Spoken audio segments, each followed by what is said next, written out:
Assalamu alaikum dear students, this is Superb Academy Biology classroom, myself Dr. Zahid Nazir. Dear students, due to COVID-19 and critical conditions,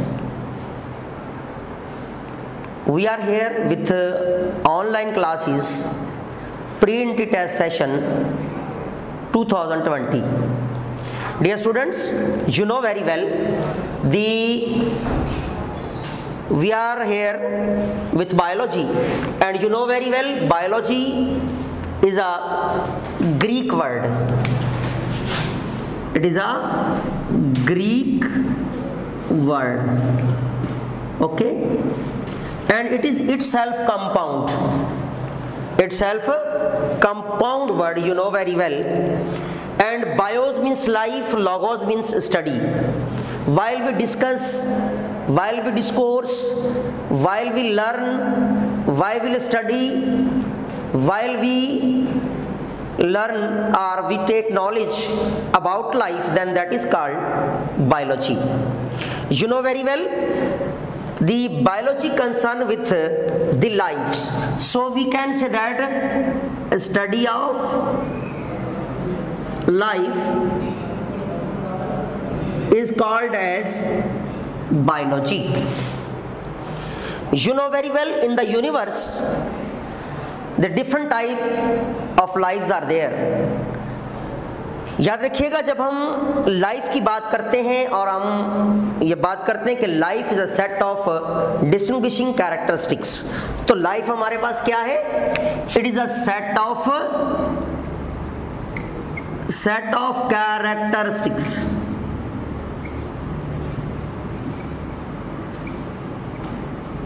which distinguish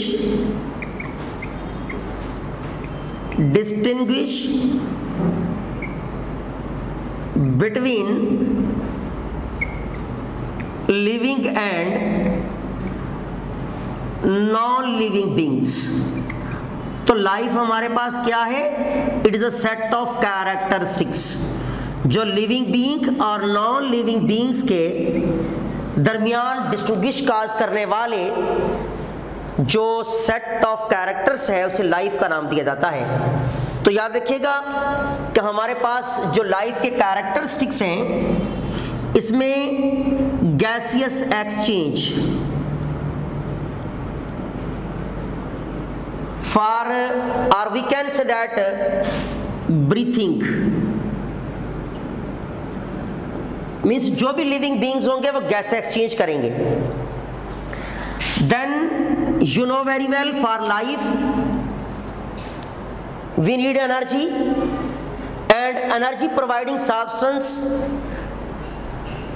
taking process called as nutrition. तो next one हमारे पास जो process है that is the nutrition, and then हमारे पास next one a reproduction, then next one the movement and locomotion,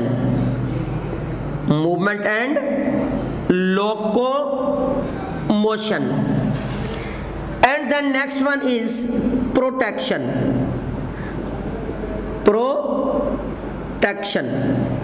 ये वो 5 characteristics हैं जो किसी भी लिविंग बीइंग्स के पास मौजूद होते हैं एज अ लाइफ। ये कैरेक्टर किसके थे? ये कैरेक्टर हमारे पास लाइफ के कैरेक्टर्स हैं जो कि बेसिक कैरेक्टर है लाइफ और लिविंग बीइंग्स के। किसी भी चीज के पास जब ये 5 कैरेक्टर्स मौजूद होंगे तो that will be living, that will be called as life. उसे हम क्या नाम देते हैं? लाइफ या लिविंग का नाम देते हैं। सो अब हमारे पास ये तो थी डेफिनेशन, और हमें पता चल गया कि लाइफ जो है एक डिस्टिंग्विशिंग कैरेक्टर्स का नाम है जो लिविंग बीइंग और नॉन लिविंग बीइंग में डिस्टिंग्विश काज करने वाले कैरेक्टर के सेट यानी कलेक्शन को हम लाइफ कहते हैं। जब ये सेट ऑफ कैरेक्टर्स किसी भी ऑब्जेक्ट में पाए जाएंगे वो ऑब्जेक्ट लाइफ या लिविंग बीइंग कहलाता है। इसी तरह हमारे पास जब हम लाइफ की बात करते हैं तो लाइफ का जो बेसिक यूनिट है, you know very well, that is cell. Life का जो बेसिक यूनिट है दैट इज सेल। तो basic unit of life is the cell. You know very well, जब सेल बेस पर हम लाइफ को अब डिवाइड करेंगे, लिविंग बींग्स को डिवाइड करेंगे, तो हमारे पास या तो यूनिसेल्युलर या फिर मल्टी सेल्यूलर। बेटा यूनिसेलुलर में means uni means single and cellular means cell. Unicellular में हमारे पास एग्जाम्पल है दी बैक्टीरिया एंड प्रोटोजोन्स। जब हम प्रोटोजोन्स की बात कर देते हैं तो उसमें यूनिसेलुलर यूकैरियोट्स, तमाम तर यूनिसेलुलर यूकैरियोट्स आ जाते हैं। इसलिए यूनिसेलुलर लाइफ्स जो एक सेल पर बेस करें, प्रोकैरियोटिक व्यू से देखा हमने तो दैट इज बैक्टीरिया, और यूकैरियोटिक व्यू से देखा हमने तो दैट इज प्रोटोजोन।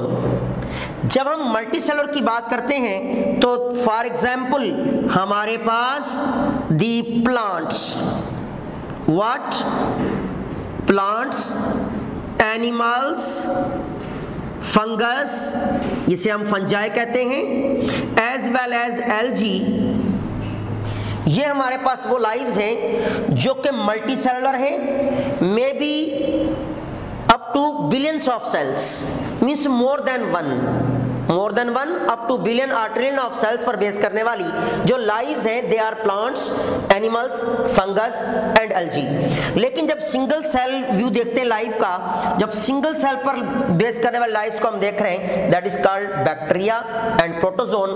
प्रोटोजोन में ऑल हमारे पास यूनिसेलुलर यूकैरियोट्स आते हैं। अब हमने देखा कि लाइफ की जब हम स्टडी कर रहे हैं दैट इज कॉल्ड बायोलॉजी, और लाइफ का बेसिक यूनिट है सेल, और सेल बेस पर लाइफ को दो कैटेगरीज में रखा गया, या तो यूनिसेलुलर होंगी या फिर मल्टीसेलुलर होंगी। तो इस यूनिवर्स में जो लाइव्स होती हैं they are may be multicellular, may be unicellular, दो फॉर्म्स ही में पाई जाती हैं। लेकिन जब हम बात करते हैं लाइफ के मेजर ग्रुप्स, जिसको हम आगे चल के नाम दे रहे होते हैं मेजर ब्रांचेस ऑफ बायोलॉजी, तो याद रखिएगा हमारे पास लाइफ जो है मोस्टली इस यूनिवर्स में जो हमें नजर आती है that is in 4 different forms. How many? 4 different forms. या तो याद रखिएगा इन द फॉर्म ऑफ प्लांट्स, हमारी इस यूनिवर्स में या तो हमें लाइफ प्लांट्स की सूरत में नजर आती है, या फिर नजर आती है इन द फॉर्म ऑफ एनिमल्स, या फिर नजर आती है इन द फॉर्म ऑफ फंगस, इसे हम फंजाई कहते हैं, या फिर नजर आती है इन द फॉर्म ऑफ माइक्रोब्स। जब हम प्लांट्स को साइंटिफिकली देख रहे होते हैं, क्योंकि plants are lives, plants are living beings, तो जब हम प्लांट्स की स्टडी करेंगे तो हम इसे मेजर ब्रांच ऑफ बायोलॉजी में इंक्लूड करते हैं, दैट इज दी बॉटनी। उसे हम क्या नाम देंगे? बॉटनी का नाम देते हैं। बोटान्स कहा जाता है प्लांट्स को, या फाइटॉन्स कहा जाता है प्लांट्स को। तो जब हमने लाइफ्स देखी in the form of plants then that is called botany. जब हमने लाइफ्स को देखा in the form of animals then that is called zoology. Okay, scientific study of animals that is called zoology. जब हम fungus की study करते हैं that is called mycology. याद रखिएगा फंगस को जब हम साइंटिफिकली देख रहे होते हैं दैट इज कॉल्ड माइकोलॉजी। इसी तरह माइक्रोब्स, याद रखिएगा बेटे माइक्रोब्स वो लाइव्स होती हैं जिन्हें हम माइक्रोस्कोपिक या माइक्रोस्कोप से देखते हैं, जिन्हें माइक्रोस्कोपिक्स कहा जाता है, जिनमें हमारे पास जो है you know very well microbes की स्टडी को माइक्रोबायोलॉजी कहेंगे। क्या कहेंगे? माइक्रोबायोलॉजी। बेटा जब माइक्रोबायोलॉजी की बात आती है तो इट मींस माइक्रोब्स। तो माइक्रोब्स की बहुत सारी एग्जांपल हमारे पास like bacteria and protozoans. Bacteria are unicellular, जितने भी हमारे पास जिन्हें प्रोटोजोन्स कहते हैं, क्या कहते हैं? प्रोटोजोन्स। इसी तरह फंगस की हमारे पास बहुत सारी एग्जांपल्स आती हैं, जिनमें एग्जांपल है मशरूम्स, जो अक्सर आप खाते हैं, एडिबल फंगस जिसे कहा जाता है। देन जब हम एनिमल्स की बात करते हैं तो एनिमल में हमारे पास सबसे बड़ा एनिमल यूनिवर्स का दैट इज मैन। या फिर आप कोई एग्जाम्पल ले लें अर्थवर्म, या फिर आप एग्जाम्पल ले लें हाइड्रा। तो नंबर ऑफ टाइप्स के एनिमल्स इस बायोस्फीयर में मौजूद हैं, जिनको जब हम जनरली स्टडी करेंगे दैट इज कॉल्ड जूलॉजी। इसी तरह प्लांट्स की जब हम बात करते हैं तो हमारे पास एग्जाम्पल है फर्न्स, हमारे पास एग्जाम्पल है सनफ्लावर, इसे तो ऑलरेडी वाकिफ है, you all are familiar with this word sunflower, इसको सूरजमुखी कहा जाता है। या और हमारे पास नंबर ऑफ टाइप्स के प्लांट्स मौजूद होते हैं इस यूनिवर्स में। जब प्लांट्स को साइंटिफिकली देख रहे होते हैं, प्लांट्स की स्टडी कर रहे होते हैं, दैट इज कॉल्ड बॉटनी। तो बेटा याद रखिएगा, जब हमारे इस यूनिवर्स में हम लाइफ को देखते हैं तो 4 डिफरेंट कैटेगरीज की फॉर्म में, या तो एनिमल, या प्लांट्स, या माइक्रोब्स, या फिर फंगस। तो इसी तरह ये चारों जो मेजर फॉर्म ऑफ लाइफ इस यूनिवर्स में मौजूद हैं, इस बायोस्फीयर में मौजूद हैं, जब हम इन्हें डिवाइड करते हैं तो हमारे पास 4 मेजर ब्रांचेस बनती हैं, botany, zoology, mycology, microbiology. Okay, ये हमारे पास मेजर फील्ड्स भी कह लें आप बायोलॉजी की, या मेजर फॉर्म्स ऑफ लाइफ भी कह सकते हैं आप लोग।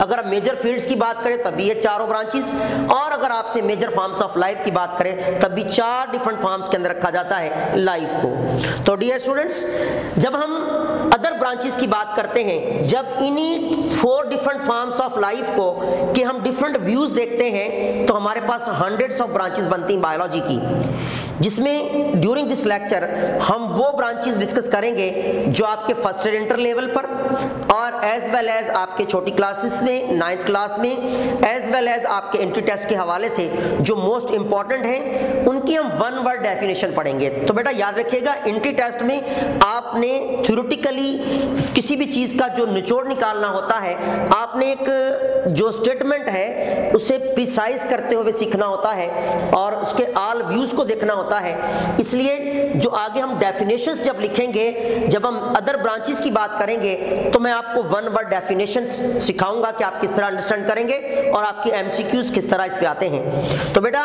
जब हम देखते हैं अदर ब्रांचेस, तो ये हमारे पास क्या थी पहले, मेजर ब्रांचेस।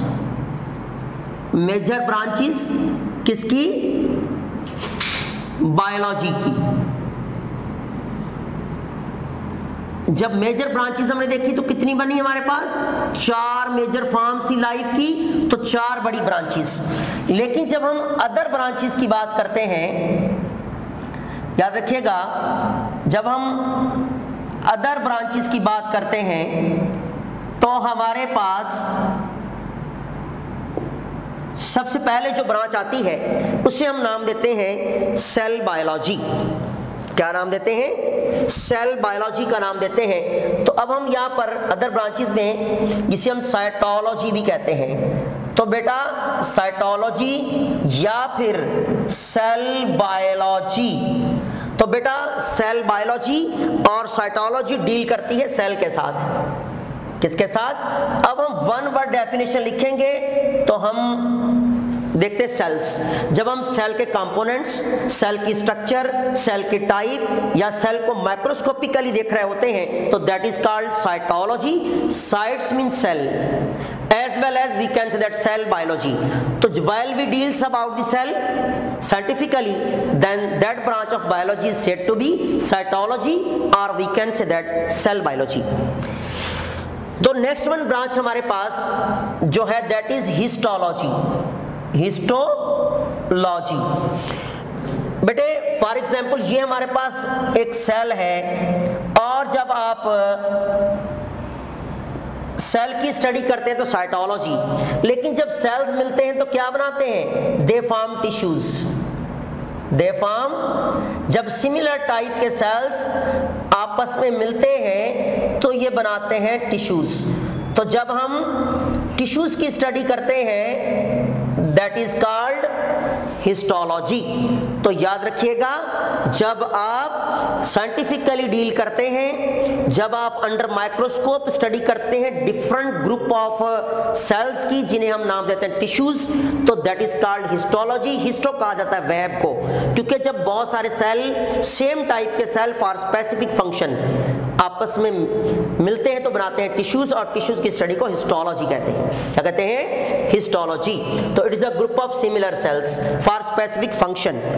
देन हमारे पास नेक्स्ट वन ब्रांच जो आ रही है, that is the morphology. Morphology बेटा मॉर्फोलॉजी कहते हैं that deals with the external features. What about external features? तो बेटा याद रखिएगा, जब हम किसी भी सेल, टिश्यू, ऑर्गन सिस्टम या मल्टीसेलुलर ऑर्गेनिज्म या फिर हमारे पास यूनिसेलुलर लाइफ के आउटर लुक्स देखते हैं, आउटर अपीयरेंस देखते हैं, then that is called as the what? That is called morphology. Morpho means forms, shapes or external features.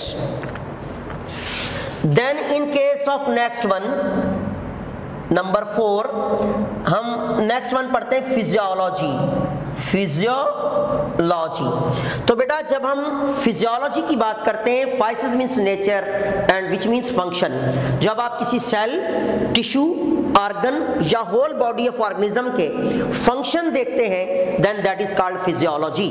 इस तरह ह्यूमन व्यू से देखें तो जनरल हम ह्यूमन फिजियोलॉजी भी कहते हैं, लेकिन जब फंक्शन ऑफ हार्ट देखते हैं तो that is called as heart physiology. जब हम फंक्शन ऑफ ब्लड देखते हैं, that is called blood physiology. तो बेटा फिजियोलॉजी का ताल्लुक फंक्शंस के साथ है, तो वन वर्ड डेफिनेशन में क्या लिखेंगे हम? That is called functions. तो किसके function? Function of cell, tissue, organ system या whole body of multicellular organism, and that type of organism may be plants, animals, fungus और other lives. Okay, that is called physiology. इसी तरह जब हम next one branch की बात करेंगे, that is the anatomy. Anatomy भी पढ़ते हैं इसको। तो एनाटॉमी का ताल्लुक इंटरनल फीचर्स के साथ है। किसके साथ है? Internal features. किसके इंटरनल फीचर्स? किसी भी लिविंग बीइंग के जब हम इंटरनल फीचर्स की बात करते हैं, that is called the anatomy. इसमें हम क्या करते हैं, किसी भी organism, specially multicellular organisms including human being, क्योंकि ana means up and toms means to cut.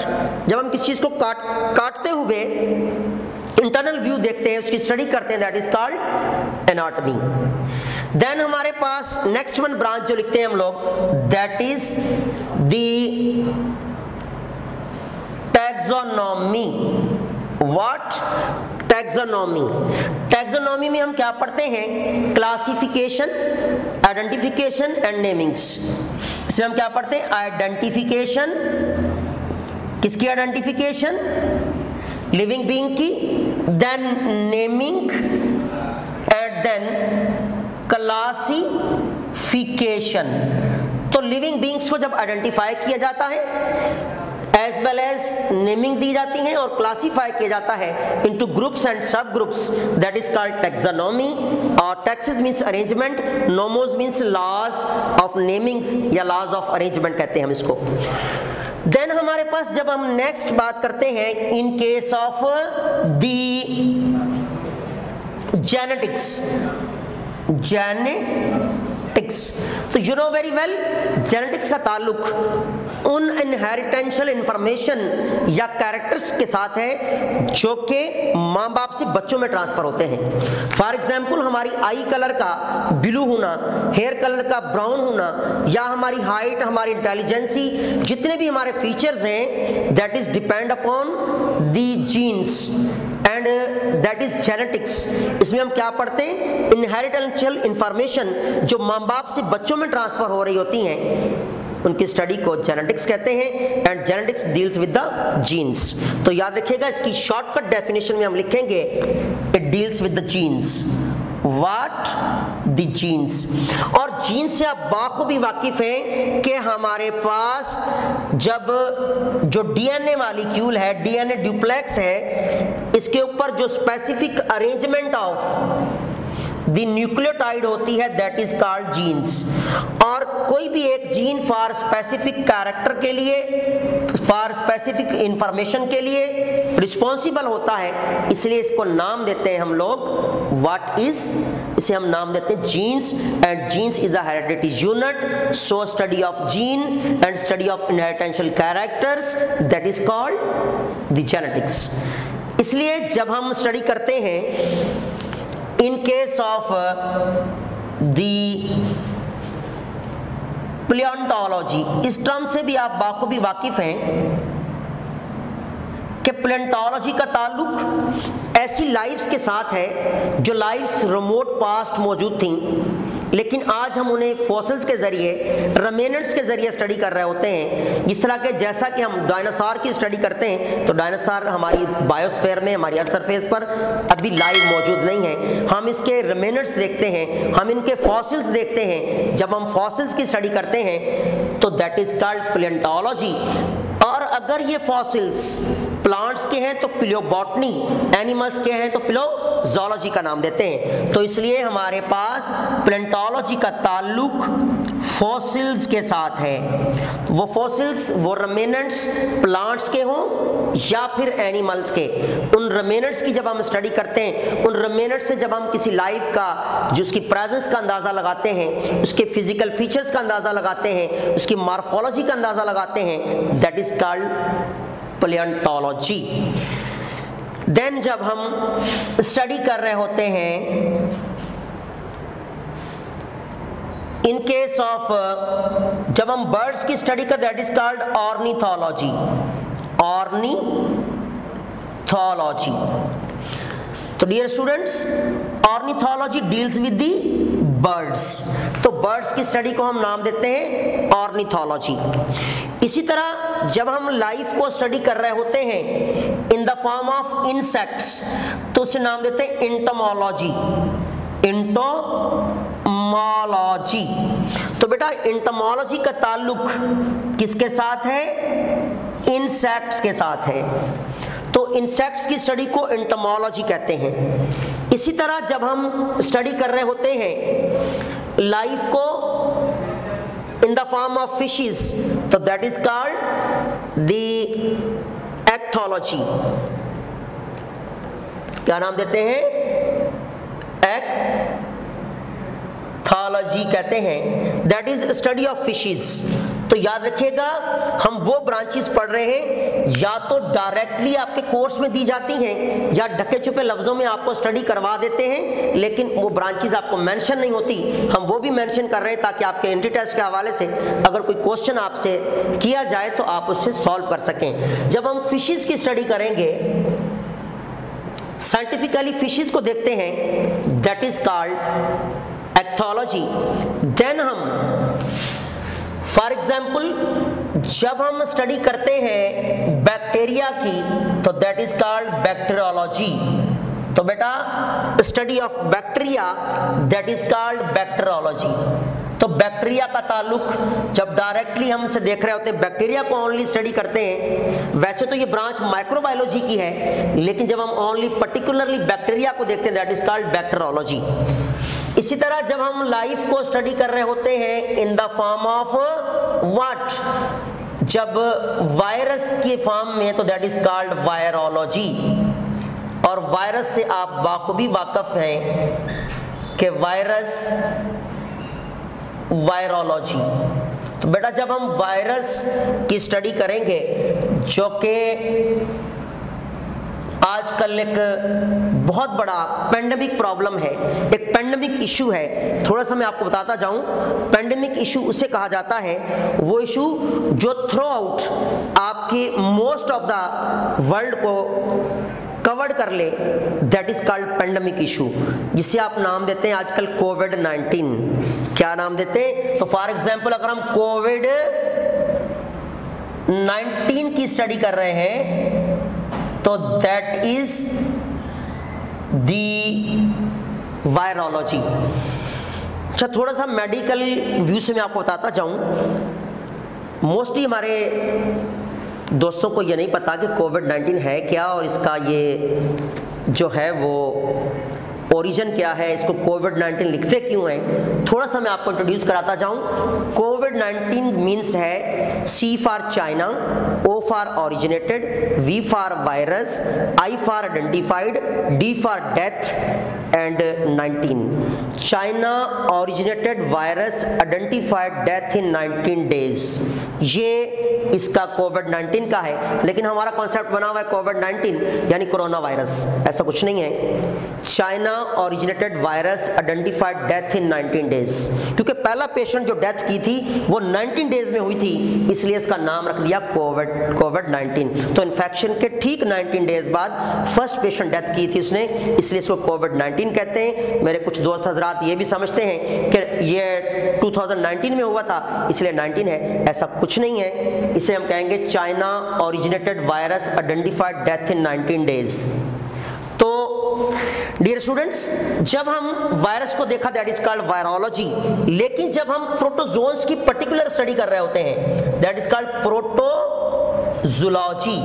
तो याद रखिएगा प्रोटोजोलॉजी का ताल्लुक किसके साथ है, प्रोटोजोन्स के साथ। वो प्रोटोजोन्स हमारे पास पैरामीशियम है, युग्लिना है, क्लेमाडोमोनास है, या फिर हम जब बात करते हैं amoeba, paramecium, euglena, trypanosoma, plasmodium, billions of protozoans are there, जिनकी स्टडी को प्रोटोजोलॉजी कहा जाता है। तो बेटा इसी तरह जब हम स्टडी कर रहे होते हैं किसको, in case of the helminths, that is called helminthology, helminthology। ये ब्रांच आपके चैप्टर नंबर 10 के अंदर ढके छुपे लफ्जों में लिखा हुआ है, डायरेक्ट नहीं लिखा इन लोगों ने। वहां पर आपको पढ़ाया जाता है फाइलम प्लेटीहेलमिन्थस, जिन्हें हम कहते हैं फ्लैट वर्म्स, और फ्लैट वर्म्स की स्टडी को हेलमिन्थोलॉजी कहा जाता है, जो कि पैरासाइट्स होते हैं, जिनमें हमारे पास एग्जाम्पल है टेनिया सैजिनेटा, जिसे फ्लैट वर्म कहते हैं, लिवर फ्लूक जिसे हम हेपेटिका फेसिकुला का नाम देते हैं। तो जब हम हेलमिन्थस की स्टडी करते हैं दैट इज कॉल्ड हेलमिन्थोलॉजी, हेलमिन्थस। जब हम हेलमिन्थस की स्टडी करते हैं दैट इज कॉल्ड हेलमिन्थोलॉजी। इसी तरह जब हम नीमाटोड्स की स्टडी कर रहे होते हैं, किसकी स्टडी कर रहे होते हैं, दैट इज कॉल्ड नीमाटोलॉजी, नीमाटोलॉजी। और नीमाटोलॉजी भी आप फाइलम पढ़ के आए हैं नीमाटोडा। जब फाइलम नीमाटोडा के ऑर्गेनिज्म की स्टडी करते हैं तो जिसे हम कहते हैं नीमाटोड्स, तो नीमाटोड्स की स्टडी को हम नाम देते हैं नीमाटोलॉजी। इसमें आपने पढ़ा होगा एस्कैरिस, इसमें आपने पढ़ा होगा पिनवर्म, इसमें आपने पढ़ा होगा विचोरिया, जो कि एक डिजीज काज करता है ह्यूमन बीइंग में, जिसे हम कहते हैं फ्लैरसिस, और कंडीशन को एलिफेंटाइसिस कहते हैं। इंशाल्लाह आगे हम इसको देखते जाएंगे। अब हम सिर्फ ब्रांचेस देख रहे हैं, ये आपको मैं वो ब्रांचेस बता रहा हूं जो आपके एंट्री टेस्ट के हवाले से इंपॉर्टेंट है। और 1 क्वेश्चन अगर 30 का स्टफ है आपके एंट्री टेस्ट में तो एक क्वेश्चन आपकी ब्रांचेस में से जरूर आता है, लेकिन अगर 200 का स्टफ है तो मोर देन 2 क्वेश्चन आपके सिर्फ ब्रांचेस से लिए जाते हैं। जहां एग्जामिनर आपसे मुश्किल क्वेश्चन कर रहा होता है, डिफिकल्ट क्वेश्चन कर रहा होता है, वहां 5 डिफिकल्ट क्वेश्चन है तो 2 आपसे ऐसे क्वेश्चन भी किए जाते हैं जिन्हें हमारे स्टूडेंट्स क्या करते हैं अक्सर औकात कि ये इंपॉर्टेंट नहीं है, बहुत ईजी है, इसको छोड़ दिया जाए, तो बच्चों का स्टूडेंट का जो क्वेश्चन है वो डिस्टर्ब हो जाता है। तो याद रखिएगा जब हम नीमाटोड्स की स्टडी पे गए तो दैट इज नीमाटोलॉजी। जब हम 17th नंबर ब्रांच की बात करते हैं, next one that is the, जब हम स्टडी कर रहे होते हैं फ्रूट्स को दैट इज कॉल्ड पोमोलॉजी। याद रखिएगा जब आप फ्रूट्स की स्टडी करते हैं पर्टिकुलरली, और आजकल आम का सीजन है, खूब खाते होंगे आप लोग, तो बेटे याद रखिएगा जब हम फ्रूट्स की स्टडी करेंगे दैट इज कॉल्ड पोमोलॉजी। इसी तरह जब फ्रूट्स, फ्लावर्स, वेजिटेबल्स तीनों को कलेक्टिवली स्टडी कर रहे होते हैं that is called horticulture. Horticulture, तो हॉर्टिकल्चर क्या है, the study of vegetables, fruits as well as the flowers. तो जब फ्लावर्स, वेजिटेबल, फ्रूट्स को कलेक्टिव स्टडी कर रहे होते हैं, दैट इज कॉल्ड हॉर्टिकल्चर। इसी तरह जब हम नेक्स्ट नीचे आ जाए 19th नंबर पे जाएं तो याद रखिएगा, अब हम थोड़ा सा ह्यूमन की तरफ आ रहे हैं। जब हम बात करते हैं दी ब्लड की तो याद रखिएगा हीमाटोलॉजी, हीमाटोलॉजी। जब आप पढ़ते हैं फंक्शंस ऑफ ब्लड, जब हम पढ़ते हैं nature of blood, disease and disorder of the blood, that is कहते हैं दैट इज दी हेपेटोलॉजी। तो इन द नेक्स्ट लेक्चर हम इसी जो ब्रांचेस हैं इनको फर्दर आगे कंटिन्यू करेंगे इंशाल्लाह।